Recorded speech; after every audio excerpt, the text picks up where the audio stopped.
विश्व के सबसे बड़े लोकतंत्र भारत की नींव रखने वाले संविधान के रचयिता डॉक्टर भीमराव अंबेडकर, जिन्होंने आजादी के बाद बिखरे हुए भारत को कानून के साथ एक मजबूत डोर में पिरोया, जो अपने समय में दुनिया में सबसे ज्यादा पढ़े लिखे नेताओं में से एक थे और जिन्होंने न सिर्फ अंग्रेजी हुकूमत बल्कि दलितों को अछूत मानने वाले भारतीयों के खिलाफ भी काफी लंबी जंग लड़ी। उन्हीं बाबा साहब आम्बेडकर की जिंदगी सिर्फ संविधान तक ही सीमित नहीं है, बल्कि उस युवक की है जिसे बचपन से ही घोर जातिवाद का सामना करना पड़ा। गांव के कुएं से पानी पीना तक नसीब नहीं हुआ, अपने बाल घर काटने पड़े क्योंकि गांव का कोई नाई इन्हें हाथ लगाकर प्रदूषित नहीं होना चाहता था। स्कूल में बाकी विद्यार्थियों से दूर जमीन पर बैठकर पढ़ना पड़ा और समाज की इस घिनौनी विचारधारा की वजह से अपना सरनेम सकपाल से बदलकर आम्बेडकर करना पड़ा। तो फिर उस साधारण से बच्चे ने बड़े होकर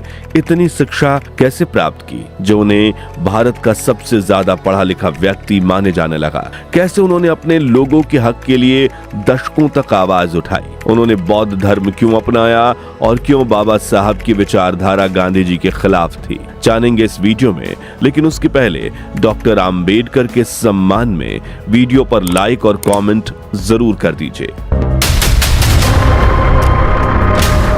14 अप्रैल 1891 को मध्य प्रदेश के छोटे से कस्बे महू में एक महार परिवार में जन्मे भीमराव अपने माता पिता की 14वीं संतान थे। घर की आर्थिक हालात बेहद खराब थी, उस पर जातिगत बेटियां, ये दोनों उनके जीवन के साथी बन चुकी थीं। उनके पिता रामजी सकपाल ब्रिटिश सेना में सूबेदार थे, लेकिन रिटायरमेंट के बाद जब परिवार सतारा आकर बस गया तो संघर्ष और भी गहरा गया। बचपन से ही उन्हें अछूत होने का दर्द महसूस करना पड़ा। गांव के कुएं से पानी पीना मना था, प्यास लगती तो इंतजार करना पड़ता कि कोई ऊंची जाति का व्यक्ति आकर उनके बर्तन में पानी डाले। कई बार घंटों धूप में खड़े होकर भी उन्हें पानी नहीं मिलता। स्कूल पहुंचे तो हालात कुछ और ही थे। बाकी बच्चों की तरह उन्हें बेंच पर बैठने की इजाजत नहीं थी, उन्हें जमीन पर दूर एक कोने में बैठकर पढ़ना पड़ता। लंच ब्रेक में उन्हें उस बर्तन से पानी नहीं पीने दिया जाता जिससे बाकी बच्चे पानी पीते थे। इन्हीं अपमानों ने बालक भीमराव के मन में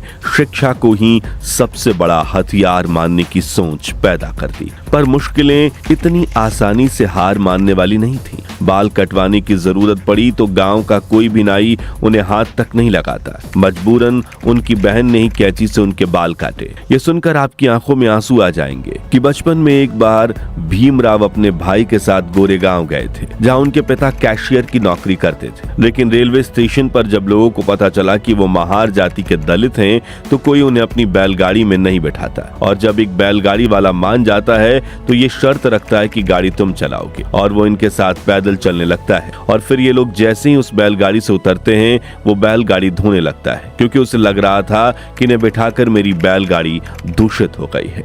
यही वो समय था जब परिवार ने महसूस किया कि सकपाल सरनेम उनके लिए कलंक की तरह है। तभी उनके शिक्षक कृष्णा जी आम्बेडकर, जिन्होंने उनमें एक तेजस्वी विद्यार्थी देखा था, उन्होंने भीमराव को अपना सरनेम दिया और भीमराव सकपाल बन गए भीमराव अंबेडकर। वहीं अपने बेटे को पढ़ाई का बेहतरीन माहौल दिलाने के लिए पिता रामजी मालोजी सकपाल भीमराव को लेकर मुंबई आ गए। ये शहर भले ही बाकी जगहों से ज्यादा आधुनिक माना जाता था, लेकिन यहाँ भी दलित होने की वजह से उनके साथ दूरी बनाई जाती थी। जहाँ भी उनकी पहचान सामने आती वही पुरानी सोच के लोग भेदभाव करने लगते। लेकिन भीमराव ने हालात से हार मानना सीखा ही नहीं। उन्होंने पढ़ाई पर पूरा ध्यान लगाया और सिर्फ 17 साल की उम्र में मैट्रिक पास करके अपने समाज के पहले ऐसे छात्र बने जिसने ये मुकाम हासिल किया। उसी साल उनकी शादी रमाबाई से करती गई, मगर शादी के बाद भी पढ़ाई उनका पहला प्यार बना रहा। उन्होंने इंटरमीडिएट की परीक्षा डिस्टिंक्शन से पास की, लेकिन अब समस्या थी पैसों की। यही उनकी जिंदगी ने करवट बदली। बड़ौदा राज्य के महाराज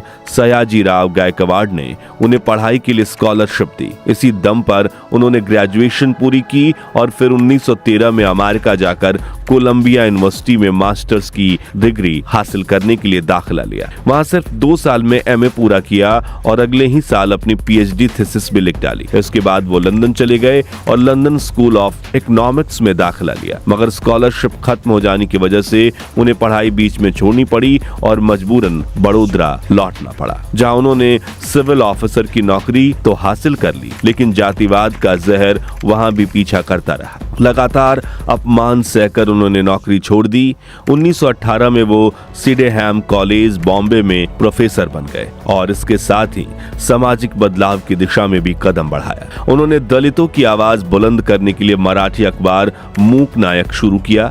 इसी बीच उन्होंने दोबारा लंदन जाकर अपनी लॉ की पढ़ाई पूरी कर ली। धीरे धीरे वो भारत के सबसे अधिक पढ़े लिखे नेताओं में गिने जाने लगे। आम्बेडकर सिर्फ पढ़ाई ही नहीं, किताबों के भी दीवाने थे। उनके पास भारत की सबसे बड़ी निजी लाइब्रेरी हुआ करती थी। मशहूर लेखक जॉन गुंथर ने लिखा है, 1938 में जब वो उनसे मिलने गए तो उनके पास करीब 8000 किताबें थी और उनकी मृत्यु तक यह संख्या 35,000 से ज्यादा हो चुकी थी। अब बाबा साहेब की जीवनी पर वापस आए तो साल 1924 में डॉक्टर भीमराव आम्बेडकर ने एक ऐसी पहल शुरू की जिसे दलित समाज के लिए उम्मीद की नई किरण कहा जाता है। उन्होंने बहिष्कृत हितकरणी सभा नाम की संस्था बनाई, जिसका मकसद था दलित विद्यार्थियों के लिए स्कूल, हॉस्टल और लाइब्रेरी खोलना। लेकिन ये सिर्फ शिक्षा तक सीमित नहीं था। बाबा साहेब अब हर मंच से समानता की आवाज बुलंद करने लगे। 1927 का महार सत्याग्रह, जहां उन्होंने दलितों को सार्वजनिक जल स्रोत से पानी पीने का अधिकार दिलाया। गोलमेज सम्मेलन, जहां उन्होंने भारत के भविष्य में दलितों की भागीदारी की मांग रखी। My colleague Rao Bahadur Srinivasan and I have the honor to place before you the point of view of the depressed classes of India, who represent 1/5 of the total population of British India. Our point of view is this: the British government in India should be replaced by a government of the people, by the people and for the people. और फिर संविधान सभा में दलित अधिकारों के लिए संघर्ष। इन सब ने उन्हें समाज सुधारक से ज्यादा एक क्रांतिकारी बना दिया। लेकिन एक सवाल बार बार उन्हें परेशान करता था कि जिस धर्म को मैं मानता हूँ वही धर्म मुझे अछूत क्यों कहता है। इसलिए 13 अक्टूबर 1935 को नासिक की एक सभा में उन्होंने साफ ऐलान कर दिया कि मैं हिंदू धर्म छोड़ दूंगा। शुरुआत में उनके अपने समाज में भी झिझक थी, लेकिन 1936 में जब उन्होंने मुक्ति कोण पथे यानी मुक्ति का रास्ता क्या है नाम से भाषण दिया तो सब साफ हो गया। उन्होंने कहा, अगर हमें बराबरी चाहिए तो हमें अपना धर्म बदलना होगा। इसके बाद अगले 20 साल तक वो तलाश करते रहे कि कौन सा रास्ता सही होगा। कभी इस्लाम, कभी ईसाई धर्म, कभी आर्य समाज, कभी सिख धर्म। उन्होंने हर धर्म का अध्ययन किया, लेकिन 1955 में आते आते उनकी तलाश खत्म हुई। उन्होंने ठान लिया वो बौद्ध धर्म अपनाएंगे, क्योंकि जैसा कि उन्होंने अपने लेख Buddha and the future of his religion में लिखा था, बुद्ध किसी ईश्वर के पुत्र या अवतार नहीं थे, वो एक इंसान थे। उन्होंने इंसान को इंसान की तरह जीना सिखाया, अंधविश्वास से नहीं। बाबा साहब को बौद्ध धर्म में इंसानियत, तर्क और सुधार की गुंजाइश दिखाई थी और यही उन्हें सबसे अधिक भाया। और फिर आया 14 अक्टूबर 1956 का वो दिन जब उन्होंने अपने 3,65,000 समर्थकों के साथ नागपुर में पूरे विधि विधान से बौद्ध धर्म अपनाया। उस दिन उन्होंने 22 प्रतिज्ञाएं ली, जिनमें कहा गया कि अब वे ब्राह्मण, विष्णु, महेश को नहीं पूजेंगे, राम और कृष्ण को देवता नहीं मानेंगे और कभी नहीं मानेंगे कि बुद्ध विष्णु के अवतार थे। ये प्रतिज्ञाएं पूरे देश में चर्चा और विवाद का कारण बनी। कुछ ने इसे साहसिक बताया तो कुछ ने कटु आलोचना की, लेकिन सच ये है कि यही कदम उनकी जिंदगी की सबसे बड़ी और सबसे विवादित घटना भी साबित हुआ। यहाँ हम उनके जीवन की एक और कंट्रोवर्सी की बात करना चाहेंगे, जो राष्ट्रपिता महात्मा गांधी से जुड़ी है। जी हाँ, डॉक्टर आम्बेडकर ने गांधी जी को महात्मा मानने से इनकार कर दिया और वो शुरू से ही महात्मा गांधी की विचारधारा के खिलाफ थे। लेकिन इस मुद्दे पर उन्होंने खुलकर बात की थी। 26 फरवरी 1955 के दिन उन्होंने बीबीसी को एक इंटरव्यू दिया था। इस इंटरव्यू में बाबा साहब ने साफ कहा था कि मैं गांधी जी से 1929 में गोलमेज सम्मेलन से पहले मिला था और पुनः समझौते पर हस्ताक्षर करने के बाद भी उन्होंने मुझसे मिलने को कहा, लिहाजा मैं उनसे मिलने के लिए गया। उस वक्त वो जेल में थे। उस वक्त मैंने एक विरोधी की हैसियत से उनसे बात की, इसलिए मुझे लगता है कि मैं उन्हें अन्य लोगों की तुलना में बेहतर जानता हूँ, क्योंकि उन्होंने मेरे सामने अपनी असलियत उजागर कर दी। मैं उस शख्स के दिल में झांक सकता था, जबकि दूसरे वहां सिर्फ भक्त की तरह जाते थे और कुछ नहीं देख पाते थे। वो लोग वही बाहरी छवि देख पाते थे जो उन्होंने अपनी महात्मा की बनाई हुई थी। He had opened his real fangs to me, you see, and I could see the inside of the man, appearance which he had put up as a Mahatma. बाबा साहब ने आगे कहा, गांधी जी ने मुझे हमेशा अपने जहरीले दांत दिखाए। मैं उस व्यक्ति को भीतर झांक कर देख पाया और मुझे हैरानी होती है कि पश्चिमी दुनिया के लोग गांधी में इतनी दिलचस्पी क्यों रखते हैं। मैं समझ नहीं पा रहा, क्योंकि वो भारत के इतिहास में सिर्फ एक प्रकरण थे, कोई युग निर्माता नहीं। गांधी की यादें इस देश के लोगों के जहन से बहुत पहले जा चुकी है। मित्रों, अछूतों की प्रति गांधी जी का दिखाया गया अनुराग, उनकी तरफ से बोलने के दावे को आम्बेडकर हमेशा एक राजनीतिक जोड़तोड़ की रणनीति मानते थे। इसलिए इसी इंटरव्यू में जब संवाददाता ने उनसे सवाल किया कि क्या आपको लगता है कि गांधी जी रूढ़िवादी हिंदू थे, तो बाबा साहब ने बिना झिझके कहा, हाँ, वो बिल्कुल रूढ़िवादी हिंदू थे। वो कभी सुधारक नहीं थे। अस्पृश्यता के बारे में वो सिर्फ इसलिए बात करते थे ताकि दलितों को कांग्रेस से जोड़, और दूसरी वजह ये थी कि अस्पृश्यों स्वराज की उनकी अवधारणा का विरोध कोई ना करे। मुझे नहीं लगता है कि इससे अधिक उनके पास अस्पृश्यों के उत्थान के बारे में कुछ